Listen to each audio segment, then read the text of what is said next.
माझी जन्मठेप उत्तरार्ध प्रकरण 7. पंजाब आणि गुजरात येथील दंगे. महायुद्ध संपून त्याची प्रतिक्रिया संपते न संपते तोच पंजाबमधील आणि अहमदाबाद, दिल्ली, विरामगाव इत्यादी ठिकाणातील 1919 या वर्षी उडालेल्या दंगलीची बातमी अंदमानमध्ये येऊन थडकली. आम्हा सर्वांस मोठे कौतुक वाटले. महायुद्धाच्या दांडीत जी जागतिक महान क्रांतीची वरात निघून गेल्यानंतर तेव्हा माशा गुंडाळीत बसलेले निबद्ध हिंदी तट्टू आता धडपड करीत उठू पाहत आहेत. मागोमाग पंजाबमधील आणि गुजरातेतील सैनिक दंडकाने दंडित केलेले मार्शल लॉ कन्व्हिक्ट्स राजबंदी येऊन पोचले. अंदमानात राजकारणासाठी शिक्षा झालेले मुसलमान राजबंदिवान अजून बहुतेक आलेले नव्हते. या सैनिक दंडकाच्या बंदिवानात मुसलमान राजबंदिवानही थोडे बहुत होते. त्यांच्या सर्वांच्या शिक्षा जन्मठेपेपासून ते 2 वर्षे सक्त श्रमापर्यंत होत्या. 1911 या वर्षी ज्या नौयानावर बसून मला अंदमानात आणण्यात आले त्यावरच्या साध्या बंदिवानांशी बोलता बोलता मी म्हटले होते की मी एकटा राजबंदिवान जन्मठेपेवर जातो म्हणून तुम्ही हळहळता ते ठीकच आहे, पण घरादाराचा स्वदेशार्थ होम करून जेव्हा हे नौकायानाचे नौयान केवळ राजकीय जन्मठेप्यांनीच भरभरून अंदमानात जाये करेल तेव्हा कुठे स्वदेशास जे पाहिजे ते मिळण्याची योग्यता आली असे सिद्ध होऊ लागेल. राजबंदी जन्मठेप्यांची संख्या हे हिंदुस्थानाच्या जिवंतपणाची उष्णता मोजणारे थर्मोमीटर आहे. हे शब्द मला तेव्हा आठवले, कारण ती 2 नौयाने जवळजवळ राजबंदिवानांनीच भरून आलेली होती. आता त्या कारागारात 200पर्यंत तरी राजबंदिवान एकत्र आले होते. बहुतेक 10 वर्षे वा जन्मठेपीसारख्या भयंकर शिक्षेने दंडित, तरी बहुतेक ती शिक्षा कर्तव्य म्हणून उन्नत मस्तकाने आणि धैर्याने सहन करीत असणारेच होते. उष्णमापनाचा पारा, थर्मामीटरचा पारा त्या माझ्या येण्या जाण्यापासूनच 10 वर्षात कितीतरी वर चढला. 1 वर्ष 1.5 वर्ष बंदी कोणास झाली तर ज्या हिंदुस्थानात तो देशभक्त हुतात्म्यासारखा समजला जाईल त्याच हिंदुस्थानात शेकडो लोक जन्मठेपीवर जाण्यासही कचरत नाहीत आणि ती गोष्ट इतकी प्रत्ययची होते की त्यांची नावे देखील लोकांच्या ध्यानात राहत नाहीत आणि 1 किंवा 1.5 वर्षे शिक्षा तिची गणना सुटकेतच होऊ लागली. सुटला म्हणतात आमका, केवळ 2 वर्षे बंदी. इतके झाले तरी साध्य प्राप्त व्हावयास हवे तर अजून कितीतरी आणखी व्हावयास पाहिजे. कितीतरी अधिक कष्टांचे मूल्य अजून मोजून दिले पाहिजे, तेव्हा भरपाई होईल. असे विचार आठवड्याच्या बैठकीतून आणि वैयक्तिक चर्चेत मी सारखे सांगत होतो. त्यामुळे कष्ट सोसण्याची शक्ती आणि धृती अधिक उत्पन्न होई. आलेला थकवा किंवा झालेली निराशा दूर होई. ह्या नवागत राजबंदिवानात बहुतेक खेडेगावातील लोक होते. बहुतेक अगदी अशिक्षित होते, परंतु बहुतेक देशभक्तीला पारखे नव्हते. मला मोठे गवाडास हाती लागलेसे वाटले. मी त्यांच्यातील प्रत्येकास विनवत चाललो की स्वाभाविक देशभक्तीने आपण युक्त होता, पण देशभक्तीमागे बौद्धिक बळ नव्हते. ते आता उपार्जन करण्याची संधी गमावू नका. हा नालंदा विहार आहे. ज्ञान आणि तप यांची साधना आरंभ करा. पासून मी आणि माझे सवंगडी यांनी या राजबंदिवान होऊन आलेला दुकानदार, शेतकरी, खेड्यातील पाड्यातील बांधवास शिकवण्यास सुरुवात केली. त्यात गुजराती होते. त्यास गुजराती शिकवण्यास मी ती पुस्तके विकत आणवली. पंजाब्यास गुरुमुखी धडे, गुजरात्यास गुजराती धडे, हिंदुस्थानी त्यास हिंदी धडे. हे थोडा त्यांच्यात सकाळ दुपार मिसळू शके त्या वेळात देऊ लागलो. प्रत्येक क्रमांकाच्या चाळीतून आमच्या संस्थेच्या तत्वाप्रमाणे आमच्या सभासदांनी तोच क्रम चालवला. त्या बंदिवानात माझे नाव ऐकलेले पुष्कळच लोक होते. त्यांच्यावर माझ्या शब्दाचा साहजिकच परिणाम होई. त्यातील एकाने मला सांगितले, मागे माझ्या पंजाबी बंधूतील 1-2 तसेच सांगितले होते की तुम्ही अंदमानात आल्यावर अमेरिकेकडून येणाऱ्या जलयानातील हिंदी लोक जर क्वचित सिंगापूरहून पुढे सरकताना त्यावर असेल तर त्यातील कोणी अंदमानकडे तोंड करून त्यास नमस्कार करेल, कारण तेथे त्यांच्या देशार्थ झुंजलेले बंदिवान वीर कोंडलेले होते. या गोष्टी ऐकल्या म्हणजे आम्ही पूर्वार्धात ग्रंथित केलेल्या आमच्या अंदमानातील 1-2 आठवड्यातच उच्चारलेल्या वाक्याची आम्हास आठवण येईल. अपमानांनी आणि लांछनांनी तेजोभंग होऊ देऊ नका, असाही एक दिवस क्वचित येईल. याच कारागारात तुम्हा राजलक्षितांचे पुतळे उभारले जातील. निराशेच्या मूर्छेवर दिलेल्या कल्पनेच्या या उत्तेजक मात्रेची, शब्दांची इतकी तरी चरितार्थता झाली तर अंदमानातील निर्वासितास सर्वच भारतखंड काही अगदीच विसरले नाही. त्या राजबंदिवानास नुसते अक्षर ओळखच नव्हे तर भूगोल, इतिहास, अंकगणित इत्यादी शिक्षणे देण्याचा धूमधडाका चालला होता. त्या विरहित संध्याकाळी जेवण झाल्यावर सर्व बंदिवानास सापडणाऱ्या तासा अर्धा तास आणि रविवारी 20-20, 25-25 बंदिवानांसह बसून हिंदुस्थानातील राजकारणाची स्थिती, सुधारणांचा अर्थ, परदेशीय इतिहास, अर्थशास्त्राची मूलतत्वे इत्यादी विषयांवर मी संवाद करावे आणि त्यास आणि इतर बंदिवानास बौद्धिक शिक्षण देत असावे. त्या दिवसात त्या कारागारात राष्ट्रीय शिक्षणाचा एकच धडाका उडाला होता. पंजाबी राजबंदिवानातील जुने बंदी त्यांची गदर पत्रातील क्रांतिकारक हिंदी आणि पंजाबी गाणी गात, तेव्हा तंडेल पेटी ऑफिसरसुद्धा सर्व बंदिवानांची चाळत ती ऐकत उभी राही. इतकेच नव्हे तर आमच्या चाळीत कारखान्यासाठी उभारलेल्या पत्राच्या छपराचे आड असलेल्या हिरताळीवर संध्याकाळी कुस्तीचे शिक्षणही राजबंदिवान घेऊ लागले. कारण नवीन आलेल्या राजबंदिवानात 1-2 नामांकित पैलवानही आले होते. त्यावेळेसच त्यांना शिक्षण देत असता केव्हा मोठा त्रास व्हावा, केव्हा मोठी गंमत वाटावी. गुजराती राजबंदीत एक मुसलमानास गुजराती शिकवण्यासाठी तंबाखू देऊन वश करावे लागले.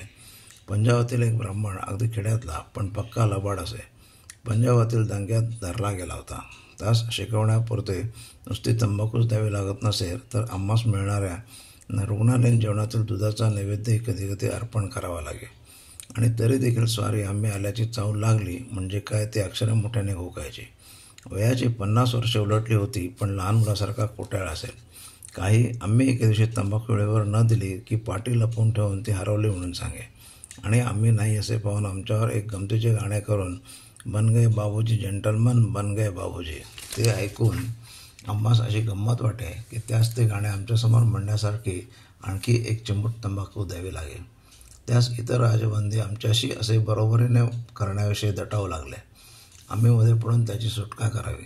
त्याचे ते बन गए बाबूजी जेंटलमन, बन गए बाबूजी हे गाणे अजून कधी हौसेने गुणगुणतो. पाटी, पेन्सिल आणि अंकलिप्या घेऊन त्या राजबंदींच्या मागे आम्हास कितीदा फिरावे लागे याची गणनाच नाही. काही तर आमच्याशी बोलण्याचे देखील त्या त्रासाकरिता टाळीत. एका जीवा नावाच्या 40 वर्षाच्या गुजराती शेतकऱ्यास क क ग चा पाडा आम्ही मोजून 40 वेळा दिला होता. ती गंमत पाहून राजबंदी खो हसत, पण अखेर त्याला तो पाडा आला ही गोष्ट त्याहूनही गमतीची झाली. असे ते अशिक्षित होते, पण हृदय पवित्र, भक्तियुक्त, शुद्ध. केवढी त्यांची भक्ती आणि काय लीनता.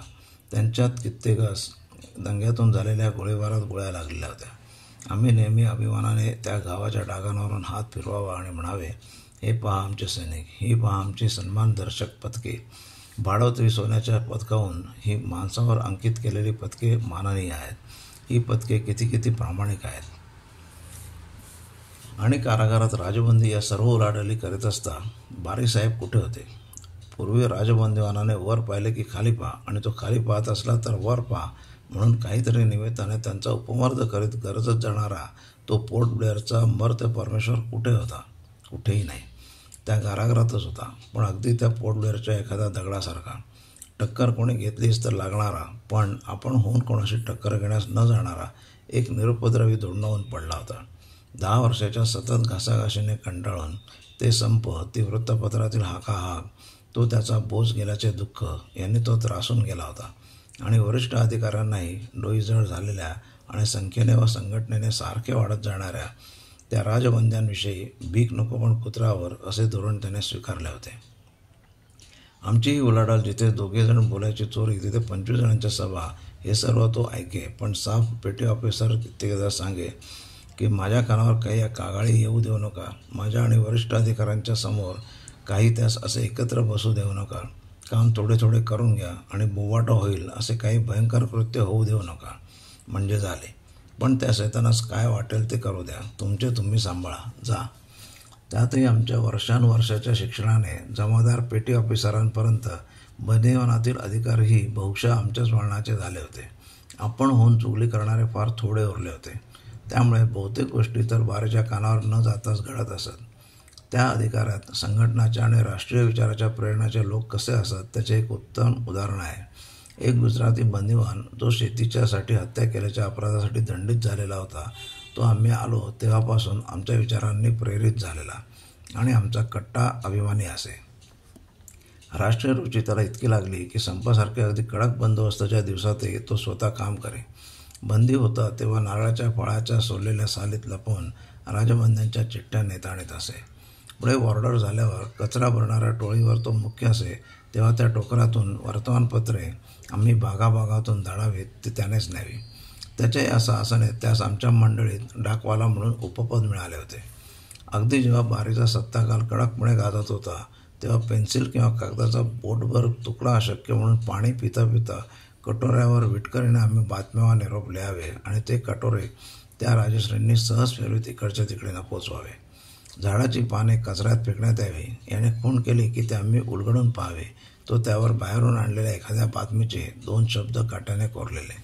कोणासही शंका येणार नाही अशा रीतीने ती झाड पुढे तुरुंगात तोडण्यातच आले. अशा या निर्लोभपणे राष्ट्रीय स्वयंसेवकाचे काम करून राजबंद्यांसाठी आणि शुद्धी इत्यादी सार्वजनिक चळवळीसाठी झटणाऱ्या बंदींची वाढत वाढत जमादाराच्या जागी त्यावेळेस बढती झाली होती. तो पूर्वी स्वतः आमच्या पाशीच आ पासून गुजराती शिकला होता. तो आता जमादार झाला तरी आम्ही सांगू त्यास इकडे तिकडे पाहत स्वतः वाचण्यास दे आणि शिकवे. इकडे तिकडे पाहत कारण अशा सार्वजनिक परोपकारी राष्ट्रीय प्रवृत्तीस उत्तेजन देण्याच्या ठिकाणी ते कारागिरीय विधानाच्या दुष्ट धोरणानुसार दंडनीय ठरले होते.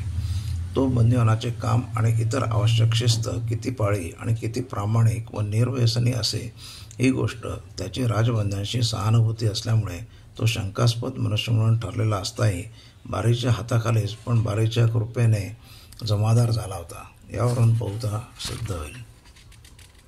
आमच्याच शिक्षणात वाढलेले लोक इकडे तिकडे वसाहतीत आणि कारागारात पसरत गेल्याने आणि राजबंद्यास कसे बसे शांत ठेवा हे धोरण राष्ट्रीय अधिकाऱ्यासच कंटाळून स्वीकारणे भाग पडल्याने आमचे बारीसाहेब एखाद्या मृत ज्वालामुखीप्रमाणे बंदीशाळेच्या लेखालयात बसलेले आहेत.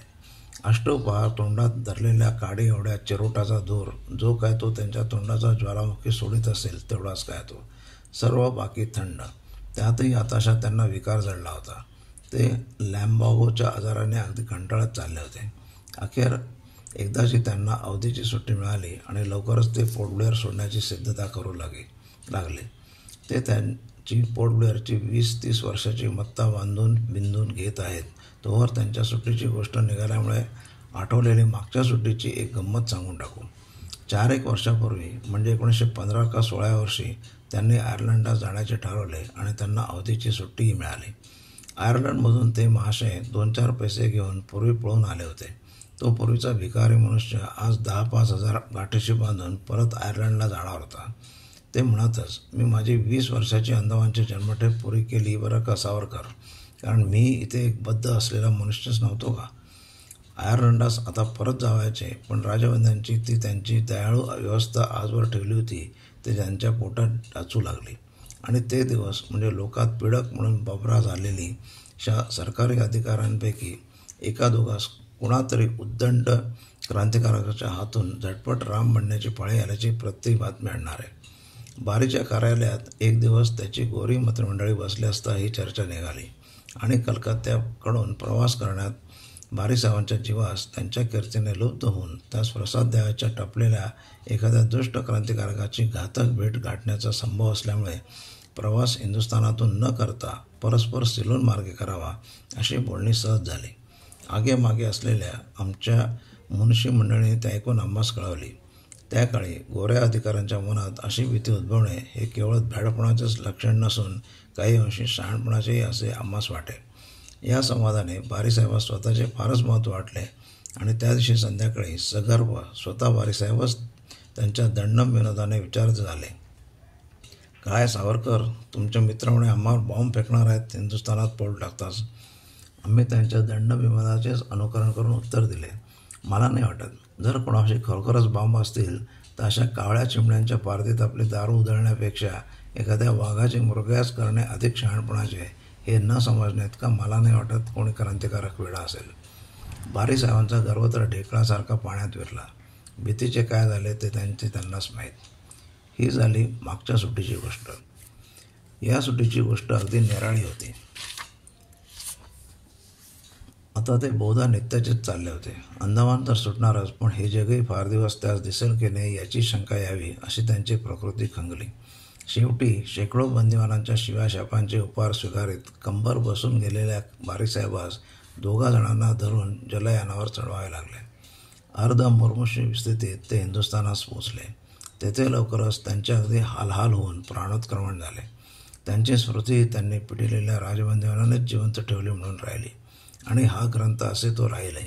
नाहीतर तीही तेव्हाच मृत झाली असती आणि वास्तविक तसेच व्हावयास पाहिजे होते. कारण राजबंद्यांचे हाल जे झाले त्यास ते मूळ कारण नसून केवळ निमित्तभूत होते, पण त्यामुळे त्यास अगदी प्रमाणाबाहेर महत्त्व आले. तथापि अमूर्त संस्थेच्या दुष्टपणाची वा सुष्टपणाची माहिती देताना कोणातरी मूर्त व्यक्तीचा नामोल्लेख अपरिहार्य होतो. त्यामुळे या यत्किंचित बंदीपालाचे नाव लोकांच्या दृष्टीसमोर आले. नाही तर बारीच्या दोषांची किंवा गुणांची कशाचीच इतकी प्रख्याती वा कुख्याती होण्याची पात्रता नाही. तरी जे काही सुखाचे शब्द आम्हास त्या अत्यंत विवश अवस्थेतही तो बोलला आणि आम्हाविषयी त्याने आणि त्याच्या कुटुंबियांनी जी काही कधीमाधी सहानुभूती प्रदर्शित केली त्याविषयी त्या बंदीपालाचे, त्याच्या सदैव कन्येचे आणि त्याच्या देवलसी पत्नीचे आभार मानावले असून आम्ही पुढे जाणार नाही. परस्पर विरुद्ध परिस्थितीहून अन्य परिस्थितीत भेटलो असतो तर तो क्वचित आमचा एक चाहताच झाला असता असे आम्हास वाटते. आणि ह्या समजुतीस आधार त्याच्याच आमच्या मागे आमच्याविषयी त्याने काढलेले अनेक उद्गार आहेत. आज इथेच थांबतो.